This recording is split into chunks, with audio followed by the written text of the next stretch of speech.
Okay, welcome everyone. Thank you so much for joining us. I think we have about 30 or so on this webinar right now. My name is Liza Ryan Gill. I'm the campaign manager for the Flavors Hook Kids Hawaii campaign. And today we're going to have a discussion with some of our friends, a part of our steering committee, the American Lung Association in Hawaii. So I'd like to introduce Pedro Haro, who is the executive director at the American Lung Association in Hawaii. He has a master's degree in public health and has been certified as a tobacco treatment specialist by the Mayo Clinic and is a trainer for the Arizona State Brief Intervention for Tobacco Control. He's also previously served as the tobacco health educator at the Department of Health, focusing on tobacco cessation disparities, and a member of the Hawaii Tobacco Control and Prevention Trust Fund project team as the head of communications. Welcome, Pedro. Thanks for joining us. Thank you.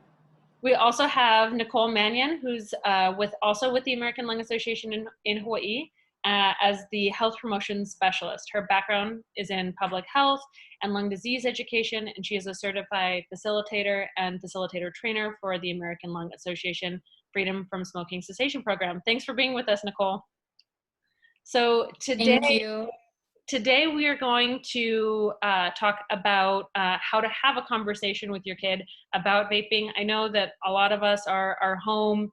I'm home, mostly just with my dog and my husband, but many of you are home with your kids going on 6-7 weeks right now, looking at them not going back to school for a little while longer.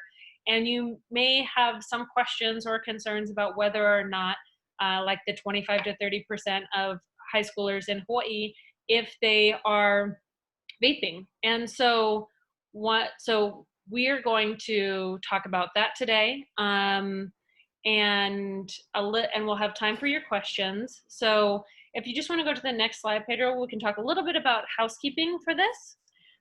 So this webinar is being recorded, and instead of it being sent to you, we will actually host it on, because it'll be a little large, it's an hour recording.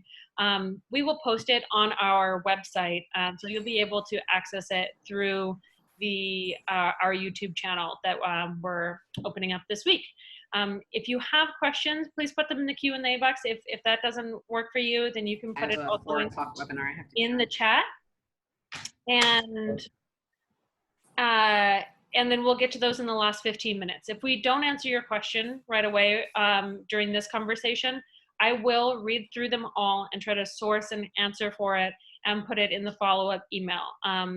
This is the second in a series of webinars, not the first. We had the last one 2 weeks ago, but we will have another one on Thursday, May 14th at the same time. So please join us again for that. And if you have other questions or topics that you'd like to see covered, we are still discussing exactly what it is that we will be covering in that webinar. So we're happy to respond to your needs in that way. And so without further ado, I guess I will pass it over to Pedro from the American Lung Association in Hawaii. Thank you so much. And can you hear me, Liza? Mm-hmm. Yeah. Okay. Perfect. Thank you, everybody, for being here. My name is Pedro Haro. Thank you for that great introduction, Liza. That we all know how that works. I wrote it myself, so I could to tout myself and how great I am. But honestly, I've been working in tobacco control for now about 16 years in different aspects of tobacco cessation. So I'm really excited to talk to you today with Nicole about the importance of having this vape talk with your children. If we look a little bit through the agenda, we're going to go through our history and mission for American Lung Association just really quickly. We'll go through a little bit of the background as to why you need to be having this conversation with your youth. And then talking about the Vape Talk Initiative, a discussion guide and conversation starters for parents, and the tools and programs and resources to help reinforce the Vape Talk is when Nicole will come in and share some of those resources with you. So let's go ahead and get started. And let me tell you just a little bit about a history of the American Lung Association. So American Lung Association first launched in 1904, and it was founded by Edward Livingston to be able to address the needs at the time, which was the #1 killer was tuberculosis. It had spread worldwide at that point. It was the #1 killer of its time, and it had become cross barriers and cross boundaries. does this sound familiar right now as what we're facing with the pandemic, with COVID-19? Of course it does. And so we were able to do that in 1907, which is how a lot of people know us, is we started the Christmas Seals campaign. And in 1929, we had a young public health professional, Mabel Isabel Wilcox, who was a nurse back then, who really helped pioneer a lot of the public health that we see in Hawaii today. So in Kauai, she got together with both healthcare and lay people to start the Tuberculosis Association of Kauai. Through the years, we started associations across the counties, and later on, we expanded our mission to involve more of lung health. In the 1970s, in Palamo settlement, there all of the different counties got together and became the American Lung Association in Hawaii in the late 70s at that time. And so since then, we have been in Hawaii. We are the oldest volunteer health charity in Hawaii. We look at our vision of a world free of lung disease, and we look at it through a prism of a model, which is advocacy and education rooted in research. And that's incredibly important for us. And when we're talking about research, we're not just talking about research that is conducted in a national level. We have the ability to be able to look at our local environments, our local data. Just a few weeks ago, we released the State of the Air report, which looked at all the different counties across Hawaii to look at our clean air. And what we find is that Hawaii has, in general, the cleanest air in the country. But however, those of the people living on the Big Island, because of the eruptions, were facing not the same kind of quality of air that the rest of us on the island do. So those are the kind of things that we do on a local level and a national level. So let's talk a little bit about the Vape Talk. And here's what I'm going to tell you before we get started. None of this is going to be revolutionary or something that you've never heard of before. All of you who are parents have great instincts already. All of you have had opportunities to have had difficult conversations with your children at all stages of life. This isn't meant to be a parenting workshop. This is really to be able to help your natural instincts with a little bit of evidence so that your conversations are a little bit more effective. And as Liza mentioned at the beginning, the reason we're doing this now is because, number one, it's important to have this conversation with your children at any point. But right now you have a captive audience, which is fantastic. And you'll see how that's important to be able to choose the right time and place. And so right now you have a lot of opportunities to have that time and place. But also what we know is that people who have some sort of chronic disease involving their lungs are more likely to face the worst effects of COVID-19.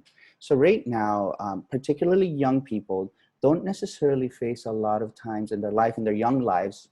As you get older, you might face this, but in their young lives where you are actually scared for your own health, or that your health has become an important subject of conversation.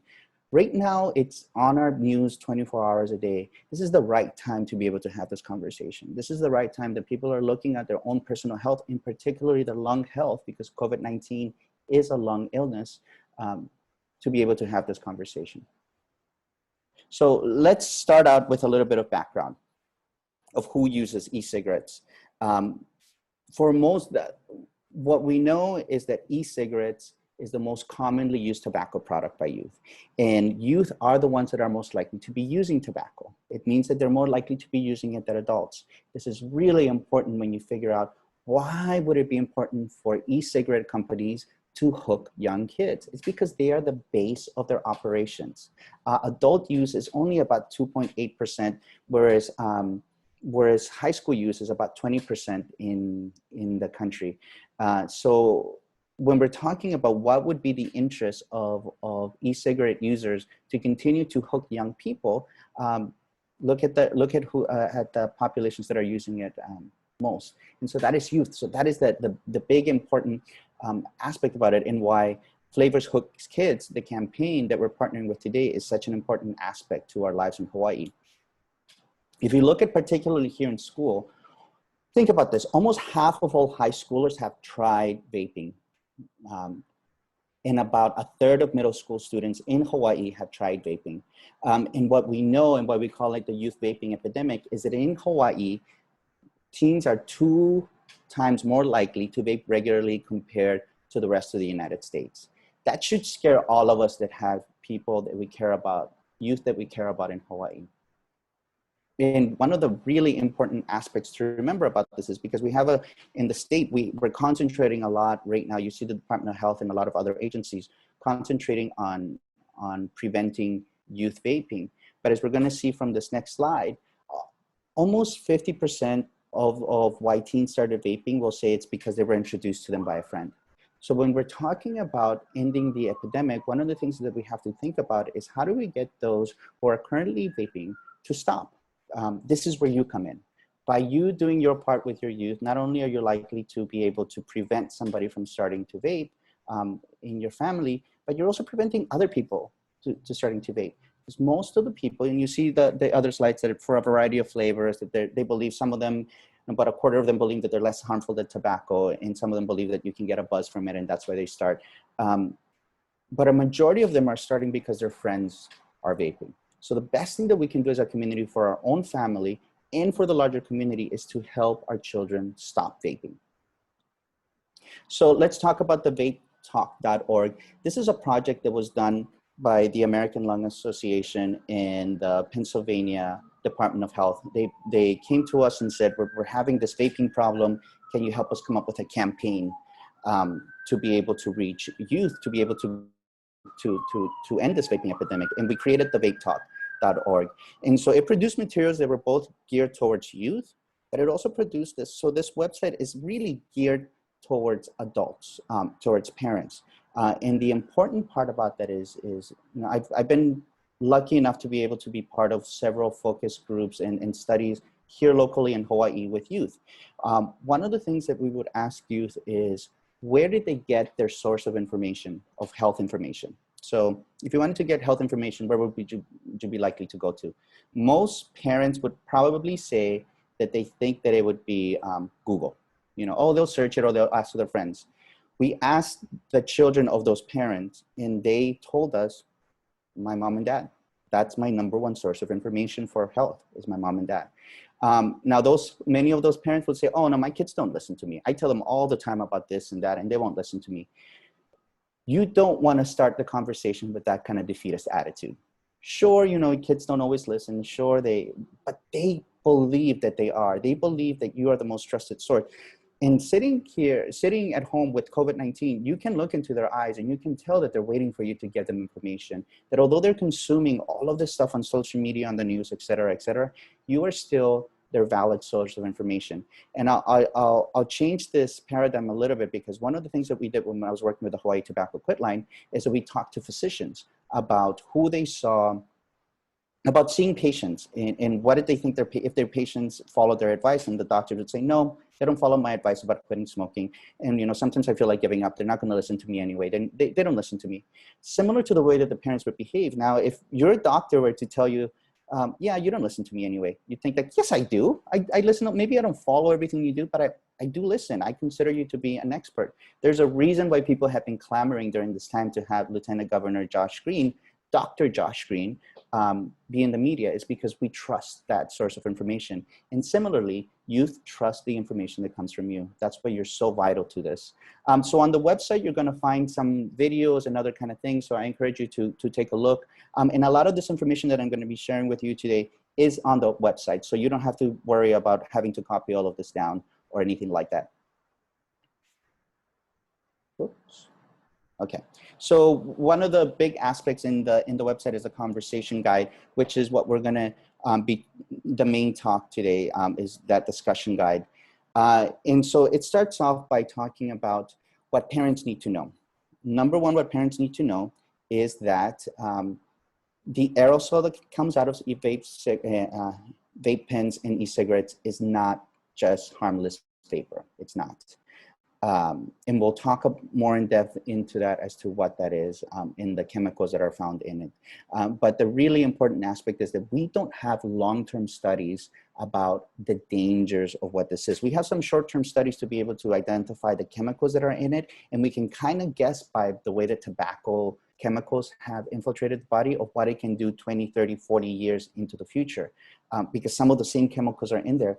Unfortunately, this hasn't been around that long that we can study it in that way. So we may have really terrible health effects similar to tobacco, longer terms, because we're finding a lot of the same type of chemicals that are in regular combustible cigarettes.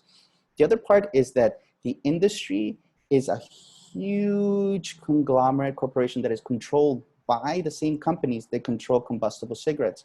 So the makers of Marlboro, Altria cigarettes, purchased Juul company, which is the largest vaping company. It's not as big in Hawaii, but nationally, it's one of the biggest vaping companies. And it made Juul a $38 billion company. So that is, you know, in thinking about it in comparison, that's more than SpaceX is worth. So we have a huge amounts of money that are being thrown into the vaping industry. And when we talk about the e-cigarettes themselves, it is just as addictive as nicotine. We can find as much nicotine in one vape pen as we can in a pack of cigarettes. So it makes the concentration in those pods incredibly high. And so let's talk about what's in them, you know, a little bit as to, because this is important to be able to know. So they have the ultrafine particles that are irritants to lung health. We have flavorants that are linked to serious lung disease. We know that is already included, and we'll talk a little bit of both of those things more specifically. But we also find volatile organic compounds and heavy metals such as lead, which we have been phasing out of many of our products, but can still be found in a lot of the vaping devices that are out there. So let's start thinking about this. If about 50% of youth that are in high school right now have already tried vaping, there's a high likelihood that your youth might already have tried it. So a toss of a coin whether they have tried it or not. So the reason that you might not know whether they have tried it or not, you know, with cigarettes, with combustible cigarettes, we'd say, well, you know, mom washes their clothes, so she would be able to tell the smell or might find a pack or things like that. So the telltale signs for vaping are not the same as combustible cigarettes. It's easy to hide. You can have them look like everyday objects. They can look like pens. They can look like thumb drives. They can look like a card. So it might be an electronic thing that you're not actually, even if you found it, you might not know what it's for, or that there's a little flip on the side where you're able to inhale the vape. They also don't produce that smoke that combustible products. So one of the things that you want to be watching out for are things like little devices that you're not sure. So you see those thumb drives on the right of what it could look like, and then there's some devices below. So if you have any of those devices that are hanging around the house or around your kid's bedroom that you're not sure what it is, you know, there could be a possibility that one of them might be a vaping product. But the other thing is that most of the products that youth use are sweet flavors. So you're not going to be smelling a pungent, you know, tobacco smoke kind of smell. It could smell like popcorn. It could smell like candy. It could smell like Skittles. So take a look at things that, if somebody hasn't been consuming popcorn, if there's a really strong smell of strawberry or something like that, you might want to check out where that is coming from. So some of the things, you know, that are out there are things like mango, mint, creme brulee. Yeah, there's some tobacco, but there's fruit medleys. There's things that smell like Jolly Ranchers, that smell like those gummy worms. So you're not necessarily looking for a pungent smell. Let's talk about a little bit of choosing the right time and place. One of the best advice that we can offer you is never choose to speak to your child when you're upset. You know this. So you don't want to get off this call and all of a sudden have a panic conversation with your youth. There'll be some time to be able for you to think about what is the best way to do it. But also you want to choose a place where your child doesn't have to feel cornered, doesn't have to feel rushed. So you don't want to do it in a car where they're about to jump off. And it's like, oh, by the way, let me talk to you about this, or a short ride. You don't want to take them off of a video game that they might have been playing for a while, and or something that is important to them, to have this conversation with you. Pick a time that you have a good ample amount of time for both of you to talk uninterrupted and not have to be leaving anything that is a difficult time. You want to appeal to their good judgment. So the youth today are making tons of good decisions. As much as we rag on millennials and then the next generation that's coming after them, they're making wonderful decisions day in and day out. And one of those great decisions might be that they're choosing not to vape. So you don't want to assume that they are vaping, and you don't want to assume that even if they started vaping, that it was from some sort of nefarious decision, that it was for some sort of reason to make their life more difficult. You want to appeal to the fact that they are taking care of themselves, they are growing up, and they need to be trusted more and more. They just need some help, perhaps choosing from different options. And then finally, one of the tips for a healthy discussion is that rather than asking yes or no questions, try to reframe them to ask open-ended questions. So this is, those of you who are tobacco society, I see that there's a lot of people who are with lots of tobacco control experience on the call today. You know about motivational interviewing. And so asking open-ended questions makes it feel less like an interrogation and more as to that you're having a discussion. So you'll see some examples that are coming up as far as what are the different ways that we can ask those questions. But essentially what you don't want to do is you don't want to get into a role where you are the cop and they are the perpetrator. You don't want to be an authoritative, you don't want to provide an authoritative stance with your children. You want to be able to have that conversation. A lot of times, and this will happen all the time, where you ask a child and all they answer is, I don't know.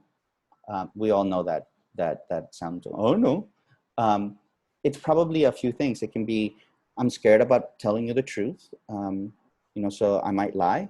That they might say, I haven't put as much thought about it and I don't really have any concrete thoughts about it, or it can be, I don't know what you want me to say. And so I'm trying to figure out what you might be wanting to say. You want to be able to hear what they're actually thinking, and they're only going to be able to share that with you if they feel that they're in a safe environment, that they're not going to be judged. So let's talk about some of those conversation starters. So one of those things that you want to be able to ask about is, can be are a lot of kids vaping at your school? Are your friends vaping? And be sure that you react. Make sure that you don't only react. Make sure that you're listening to be able to see what they're saying. If at any point your child sounds like they look at vaping favorably, or that a lot of their friends actually are vaping, or that they have a positive view of vaping, just these 5 things that are on the bottom of your screen. Remember that youth don't always start out only because they're making a bad decision. The fact that they're how it is, the image issues that they're going through, the role models that they have, the peer pressure of somebody starting, they are going through a rebellious stage. But don't forget, the tobacco companies, including the vaping companies, are spending millions upon millions upon millions of dollars in Hawaii alone to get them to start. I remind you about this. The base of the operations for both tobacco companies and vaping companies, which sometimes are one and the same, are youth. So as much as they want to portray that that is not their objective, if they were not able to recruit new people to start vaping and smoking, their businesses would shrivel up and die. So they need to be able to addict people, and they know what they're doing, or they wouldn't be spending millions of dollars in it. So remember that there's all of this pressure on your child as they're going to school every single day. And a lot of times we don't think about that. We think that it's a simple decision, to just say yes or no. But there's a lot of factors that are weighing into that decision. A simple question can also be, what do you think about vaping? The things that you're trying to look out for is to hearing, him or her say, it's harmless. I heard that it's just vapor, or it's not as bad as tobacco. Yeah, I heard it's bad, but I don't do it, but some of my friends do, but it's not a big deal. You want to hear those attitudes where it's like, this isn't like smoking. This isn't that harmful. And we'll tell you of how to be able to counter some of that next, because essentially what you want to be able to counter is that's not true. If you're starting to hear things like, oh gosh, no, like it's horrible, I hate it, blah, blah, blah, then it sounds like you're in good territory. But if you're starting to hear things about not being so harmful, not being as bad as smoking, then that's when you might have to worry a little bit more. Then another conversation started saying, do you know what's in vapes? So here is the really important part. In order for you to have that conversation, you have to know what's in vapes.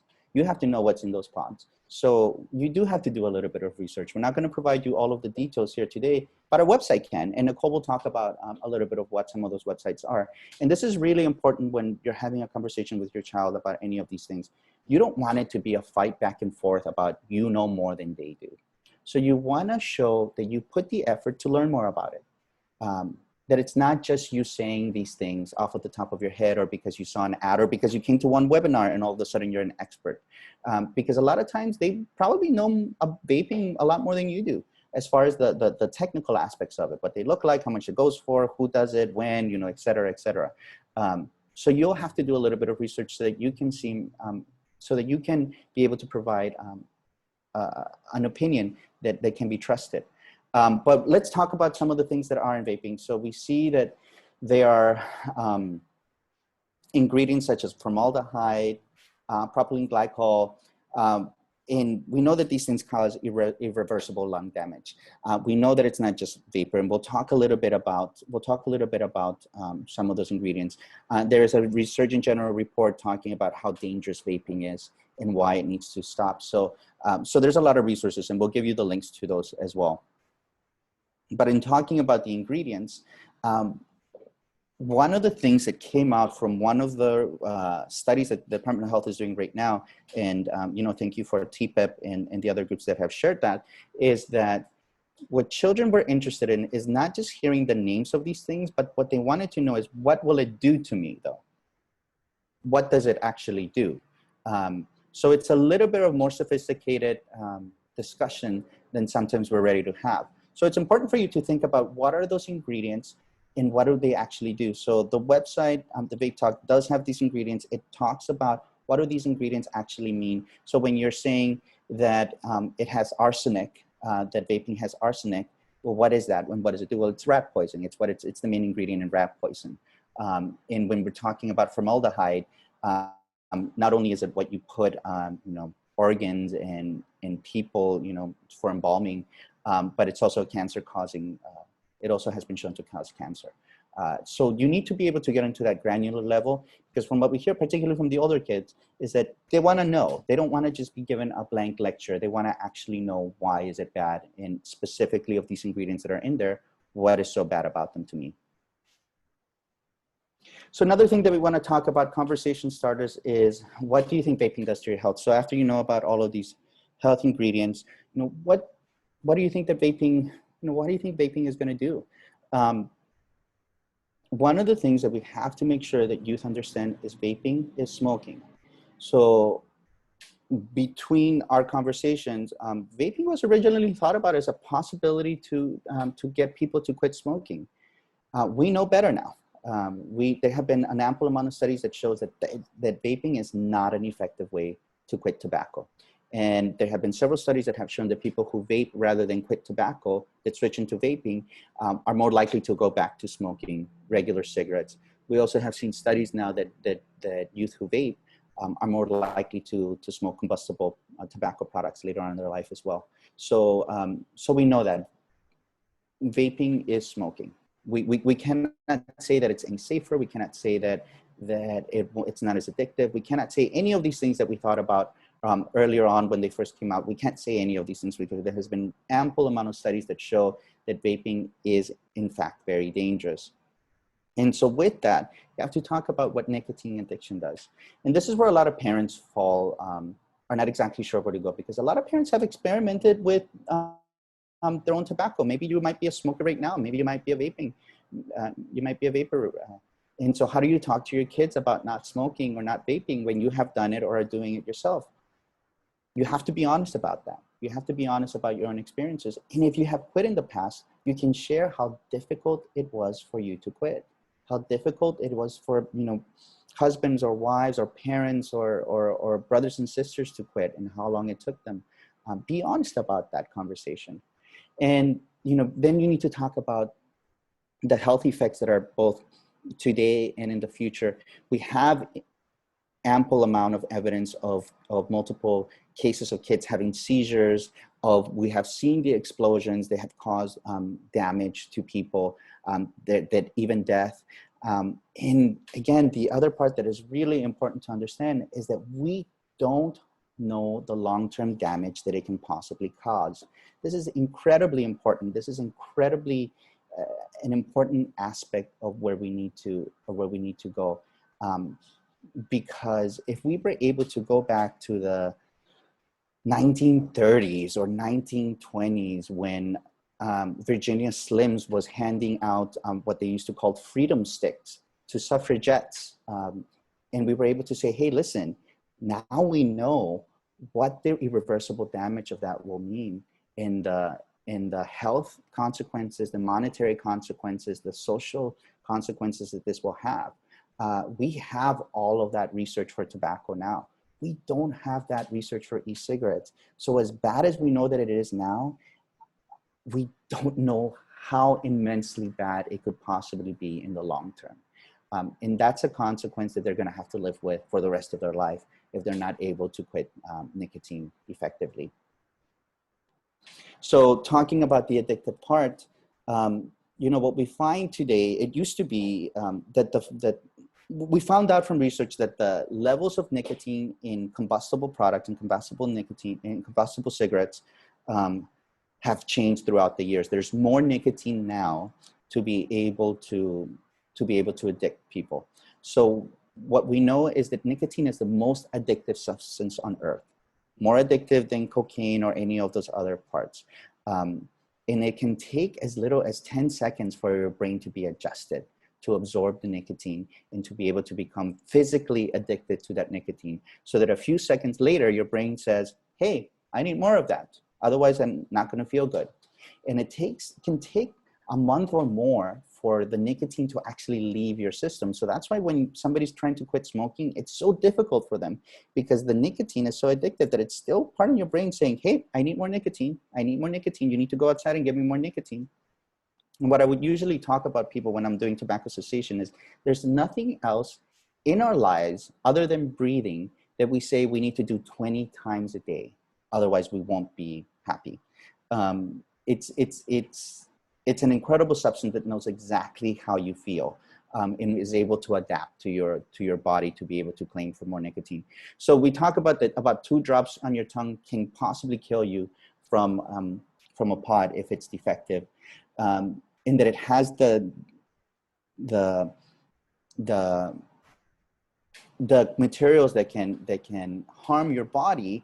But one of the things, if you have a younger child, if they have a younger brother and sister, or if you have pets around the house, cigarettes and nicotine pods can be fatal to a small child or pet. So we have had reports about that across the country where you have children ingesting the contents of a nicotine pod and having to be sent to the hospital in grave condition because of the effects of that. And we have heard reports, and it has happened, where they have found that small pets have eaten, for example, the butt of a cigarette and will die from the effects of nicotine in their system.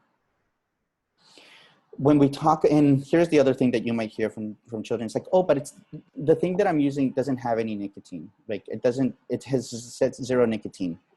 Wrong, 100% wrong. So since the 2016, the FDA has been making all products say, warning, this product contains nicotine. Nicotine is an addictive chemical. Why? Because nearly 100% of disposable e-cigarette sales had nicotine in them. So that's even the products that say that have no nicotine. A lot of these, remember, this is the e-cigarette field is still not very well regulated. There's a little bit of regulation that is coming down the pipe, but a lot of these products come from all over the world. One of the biggest importers to Hawaii was China. And so there's not really any way to hold accountable if it says 0 milligrams of nicotine, because nobody's really testing them to be able to say whether that's true or not. And so there's no cigarette product, there's no e-cigarette product that you can say that is safe. This is just vapor. This is not going to create anything. the other part about it is that if they are a child that has a lung condition such as asthma or any other chronic lung illness, it does act as an irritant. So it could trigger an asthma attack or an episode where you might need to be sent to the hospital to be able to receive medical treatment. And I believe, yeah. And then talking about with them about what are the other ways that vaping could affect their life. You know, again, most smokers who have quit and most smokers who are current smokers understand how this product affects their entire day. So talking about that over time, the chemicals in the e-cigarette affect attention span and memory and lungs. This is particularly important for people who start vaping early as their brains are still forming and being shaped. Once you're addicted, you know, in talking about vaping will become the boss of you, and we've seen some ads about that. But again, there have been a lot of people who will say, I remember this one young woman who would talk about that she never carried a purse until she started smoking, and she hated the fact that she carried a purse because she was a smoker, because she never in her life had the need to carry a purse until then. So it really does become your boss. And then talking about it, saying, you know, there was a lot of smoking in previous generations, but we know better now. We have more technology, we understand more, and we have a lot more information that we can go on, so we don't have to make the same mistakes that previous generations made. And finally, this isn't going to be a one conversation fits all or even a one conversation and you're done. What we know is that the human brain needs to hear the same thing about 7 times in different ways in order for able to retain it. So think about these conversations as being part of a process. You might want to check in with them from time to time and say, hey, you know what I talked about? Have you thought anything else about it? If the first conversation is a little bit difficult for them, then think about the next conversation perhaps being a little bit easier. And if your kids are still skeptical, then maybe you can suggest looking up some of the things together, so that way if they say, well, I don't know if you know, if you're just being judgmental about me and my friends or etc., take a look at some of the resources that are available. And so with that, I'm going to turn it over to Nicole, who's going to talk about some of the resources that are available from the American Lung Association, as well as other community resources. All right, thanks, Pedro. Hi, everybody. My name's Nicole. Okay, next, that's good right there, that slide. So I'm gonna be taking a few minutes just to supply you all with some additional resources and tools that we offer on e-cigarette education to help reinforce the Vape Talk as a resource itself. Pedro mentioned in his slides, next slide, our website. You can see the mouse. Pedro had mentioned our website, lung.org/e-cigarettes, but this is essentially a great way to expand and learn on e-cigarettes and essentially to broaden your knowledge on them, either if you're thinking about having the Vape Talk with your family, or if you're just looking to learn more about e-cigarettes. We really would encourage any participants in this webinar to check out our website and to see what else we're able to offer on there. But on the e-cigarettes website at a glance, you'll find our statement on e-cigarettes, resources for parents, schools, and teens, and then other credible websites that you can then send yourself off to, and reports, educational materials, toolkits, and information. Next slide. So once you get to the website, you'll see these drop-down question boxes, and you can click. I think the question should pop up. Yes, so click again. And these questions will address things that may have come up with either yourself or with your family, or you may be anticipating some of these questions for should you utilize the Vape Talk in the future. But some of the questions are, what are e-cigarettes? What's in e-cigarettes? What are the health consequences of e-cigarette use? How can smokers quit? And then click again for the second column. How are these risks? Are there risks of secondhand e-cigarette emissions? And why isn't more being done to protect kids from e-cigarettes? So next slide. And click. Good, okay. So if you click on any of those drop-down boxes, you'll notice short, concise, straight answers that are available to you right off the bat for you to kind of take and go and apply however you may need to. The purpose of this is to really get your answer without having to do lengthy, tedious amounts of research. We do know that there's a lot of information out there. Some of it can be conflicting or really alarming to read through at first. So we try to keep these drop downs really easy for you to get a simple answer, essentially. But you can see in this slide that the drop down question is, what are e-cigarettes? And the answer is quick. It's the main component of e-cigarettes is the e-liquid contained in cartridges. And it elaborates briefly on that, but it allows you to get your answer pretty quickly and go from there. Next slide. And then if you go beyond, and then you can click again for the opposite. Yes, so if you go beyond the drop-down questions, you'll see towards the bottom of the page, there's going to be printable PDF links for flyers and handouts that we have available on e-cigarettes. These are going to be PDFs that you can print off or save to your desktop, so you can use these in your own capacity, whether it's to distribute them, to apply them in your professional setting, share with others, or you just want to have on hand for easy reading literature. But they're quick one-pagers and they're statistic and fact heavy. So really great to have as a resource that's just offhand. You don't have to have Wi-Fi to use them if you save them and things like that. But you'll find the topics they're variable. So one topic is what schools should know. Another topic is what teens should know. And then next slide, we also have the impact of e-cigarettes on the lung, and e-cigarettes and what parents should know, essentially. So again, you can kind of see what these would look like and what you can expect should you choose to download any of them and explore the website. Next slide. So we also, if you find your way over to the actual Vape Talk web page, you'll see, aside from the discussion guide, you're going to see a lot of key messaging statements that can help broaden your knowledge and bandwidth for having the Vape Talk and learning more, and to kind of get yourself prepared for having that talk, right? So the first key messaging that you might come across is if you've heard vaping is safe, you've heard wrong. It talks briefly about, those simple facts that it's not just steaming flavoring, and that one Juul pod contains 20 cigarettes. So if that's something that catches your interest or your eye, you can go ahead and kind of investigate more from there.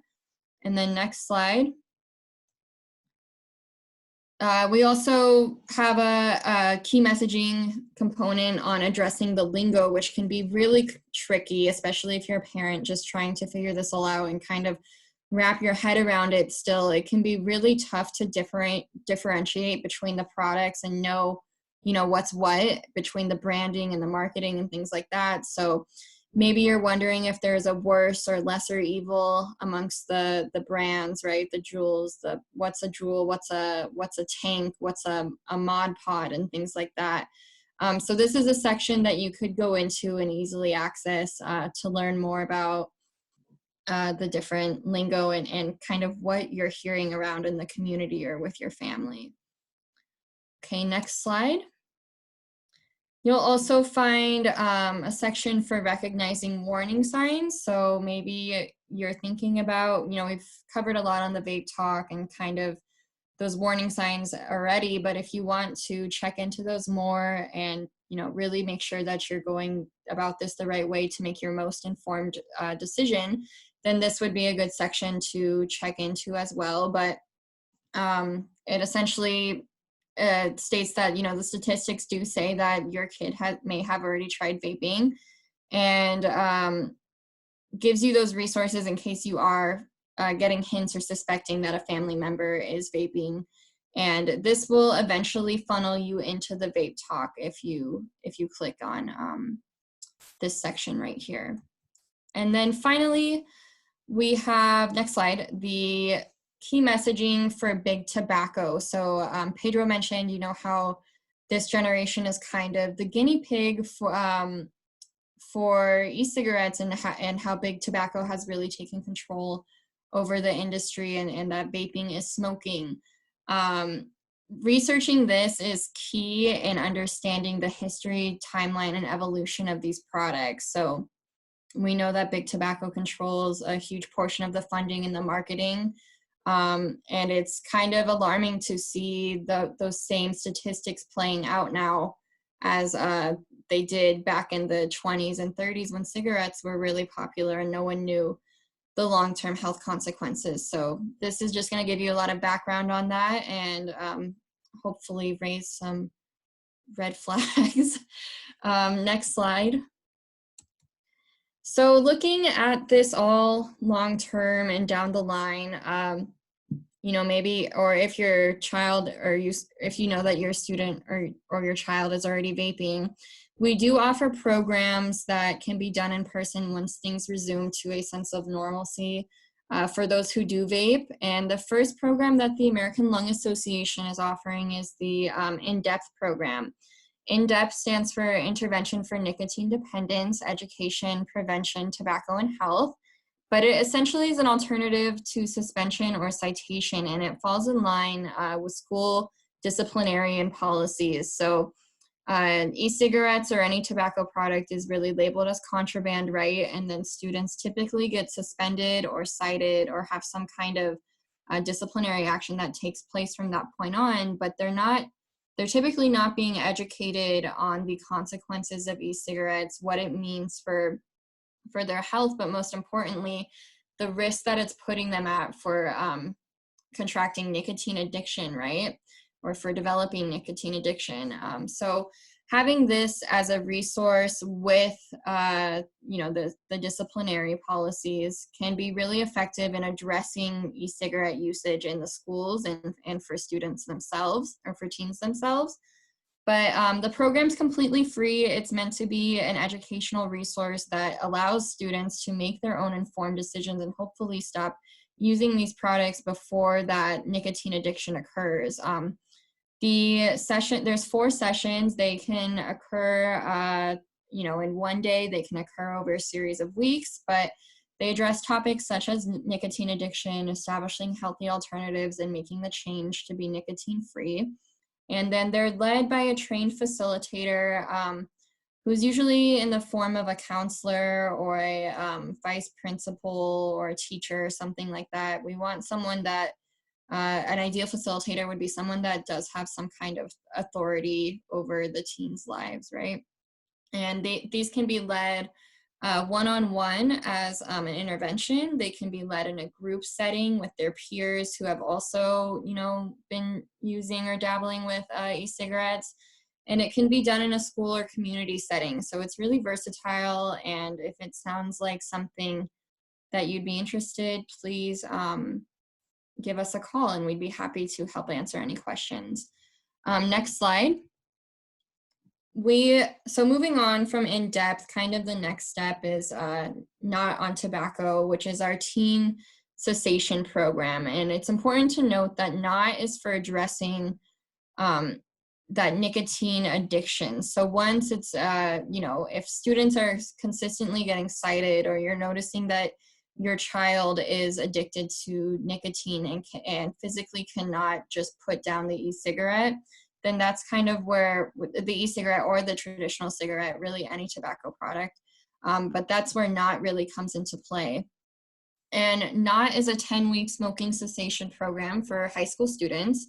It allows participants to identify their reasons for smoking, healthy alternatives to tobacco use, so looking at lifestyle changes and healthier habits, right? And identifying people who will support them in their efforts to quit. So we address the social aspect of smoking as well. And studies of 12,000 teens participating in the Not program nationally found that approximately 90% of the teens enrolled in this program either quit smoking or cut back. So it's proven effective. And next slide. We are currently piloting this program on the national level to include updated language and lingo to make it, you know, as relevant as possible for the teen population.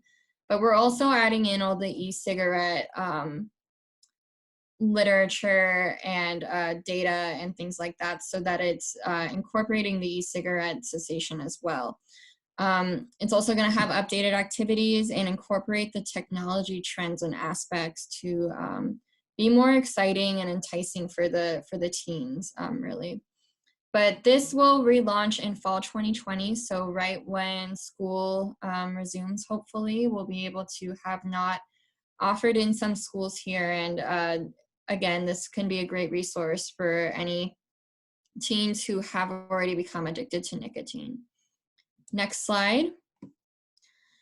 Then, so the Hawaii Tobacco Quit Line is a free and confidential cessation help phone line that teens or really any age group who is struggling with smoking addiction or nicotine addiction, e-cigarette usage, can call and receive free counseling.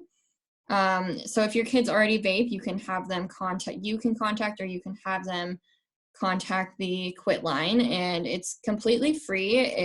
It's led by trained cessation coaches and is ideal because it lets the youth still have some control and initiative in making that first attempt and that first call. They do also provide free nicotine replacement therapies, which can be really useful in actually trying to quit, whether you're an adult, youth, or anything, right? So next slide. And then our final resource as a teen vaping platform for teens who already smoke, and that's teen.smokefree.gov, and it is the CDC's teen digital cessation programs. It's also free, just like the Quit Line and In-Depth, but it's geared specifically towards teens. So this is going to be something that feels a lot more relevant and on their level, so to say. But it offers online chat, text programs, and app services, which fall right in line with those technology trends. We know that teens are on TikTok or social media more often than not, especially now that they're home and in the house while school is, while they're doing homeschool during COVID-19. So this is something that they could immediately access and look into. And especially if you're thinking of having the Vape Talk, or if you do have the Vape Talk, I would say that this is a great resource to kind of pass along as a next step. And then I'm ending this with our credo. But we will breathe easier when the air in every American community is clean and healthy. We will breathe easier when people are free from the addictive grip of tobacco and the debilitating effects of lung disease. We will breathe easier when the air in our public spaces and workplaces is clear of secondhand smoke. We will breathe easier when children no longer battle airborne poisons or fear an asthma attack. Until then, we are fighting for air. So here's our, we can open up for questions now, but this is our contact information for both Pedro and myself. So feel free to reach out should you have any questions about our presentation today. And thank you. Thank you. Thank you so much, Nicole. One thing I did want to clarify is that the Hawaii Tobacco Quit Line, and it's not currently recommended for youth to use pharmacotherapy at this time. So the Quit Line doesn't provide pharmacotherapy, but they do provide behavioral support. Okay. Thank you so much, Nicole and Pedro. That was really informative. I have not gone through it, the whole thing with you in person, and I learned a lot during that time. We did have several questions that came up during your presentation, and so we'll just go over a couple of them in the next 5 minutes or so. So either one of you are welcome to answer this, but Janelle asked, what are the different ways that underage kids have gotten a hold of vape products, and what are things that organizations have done to try to combat that? Well, sure. Well, one of the big things that Hawaii has done to combat that is to be able to reduce the amount of people who have access to those tobacco products.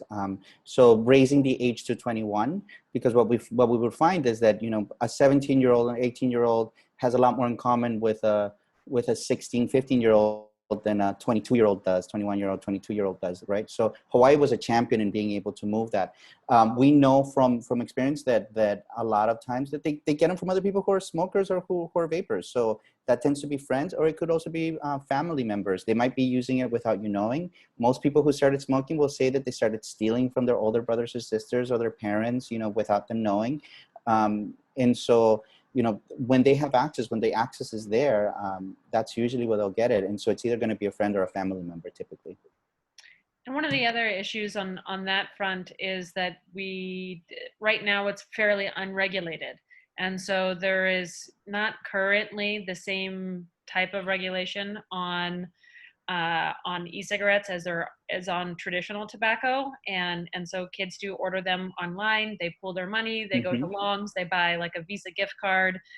You know, these kids are smart, and then they have it shipped to their house. They know when the package arrives, they make sure that they get it before mom and dad, and then they post it on their Snapchat maybe and resell it at school.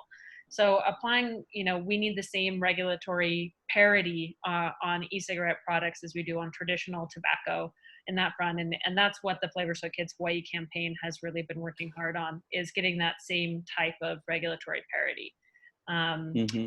Another question that we had was really around, you know, how should we be addressing these kids? Like, is punishment helpful? You know, arresting them or fines or suspension, will that scare them out of this habit, or how can we help them quit?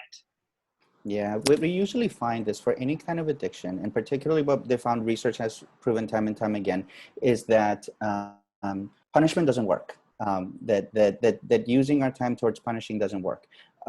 We found that for several different types of addictive behavior. And, you know, unfortunately, that's usually where our mind goes, is that we want to punish people if they did something that we don't like. The in-depth program for American Lung Association uses instead of punishment is, you know, what would be in other terms be rehabilitation.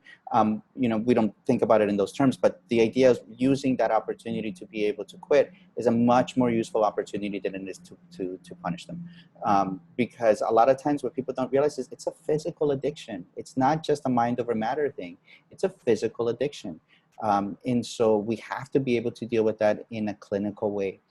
So no, punishment doesn't work. Sending kids to court doesn't work. We've seen time and time again that not only does it not work, but it can have the opposite intended effect. Yeah, thank you so much for that. I think the last question we'll take here is, what is the ideal time to have a conversation like this? Not to make it awkward or kind of make them fearful of what it is that you're talking about. Do either one of you, Nicole or Pedro, have a thought about when's a good time to talk to your kid about these things? And maybe You even want to talk about that, Nicole? When's the earliest that you should be talking to them? Oh. Yeah, so we know, I mean, I've gotten, you know, even 4th and 5th graders are starting to catch on to the e-cigarette usage now, right? So there really is no time. If your child is able to understand what the product is, or is having peers that are using it, and is or you're seeing their friends use it, or even just hearing about it in the community, that it is an appropriate time just to start early and to be preventative rather than reactive. So not bringing it out. Is this the same question? The person who asked the same. Over here on this side, I think it's also about, you know, trying to, when I was thinking about it, it's also potentially, you know, if you see somebody on the street, I know that we're all going out a lot less right now, but if you see somebody in the car on a big cloud, out of the car, yeah. You know, talking about, what do you think about that? I typically, when I'm talking to like my nieces or nephews about this subject, and they're 11 and 8, is like, have you seen this in your school? Like, do you have friends that have done this? And they're much more likely to tell me about their friends or something that happened in the school than me going up and saying, hey, you know, Audrey, did you do this today? Or have you done this before? And then they'll just get defensive. And so, but typically I use like some type of stimuli if you're seeing it, or There are often ads on the radio. If a ad comes up on the radio talking about it, then it would be a little bit harder just over dinner to be like, so what do you think about this? Yeah, and I think, Magazines and advertisements. Yeah, that's and it is, and I think, conversations are awkward. They're going to be awkward. It's not going to come out to be a perfect time and place. The one thing that you just have to consider is you have to give yourself the time, literally the time, so that it's not a rushed conversation. That it's not something that they have to run away to something, you have to run away to something, that you can't really talk if the conversation moves. So that you should really think that through, is that it should be when you bring it up.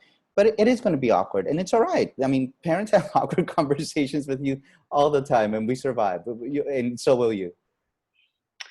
Thank you so much. We're right at time right now, and I just wanted to thank both Nicole and Pedro. Thank you so much for getting on, and we had over 50 participants on this webinar today, so I think there was really a lot of interest and engagement. We will host another one on Thursday, May 14th at the same time at 1 p.m. If you have suggestions about what you would like to see in that, please feel free to contact us at the Flavors of Kids Hawaii campaign. We will be sending out a follow-up for those that registered for this. If you have, one of the things that came up in the chat box on the side was a parent who did have kids that have been vaping, and about her conversation with her kids. If you are a parent who's had this conversation or struggling with this, you're not alone, and please reach out to us. We can help you get better resources, and also we want you to, if you want to share your story and talk to legislators about that, we want to help you do that as well. But in the end, mahalo to both of you, and thank you so much for being sparing part of your very windy, I don't know if it's just windy out here on the west side, but It's windy. yeah, Thursday. And thank you so much. Thank you, Liza. Thank Thank you so you. much. Thank you.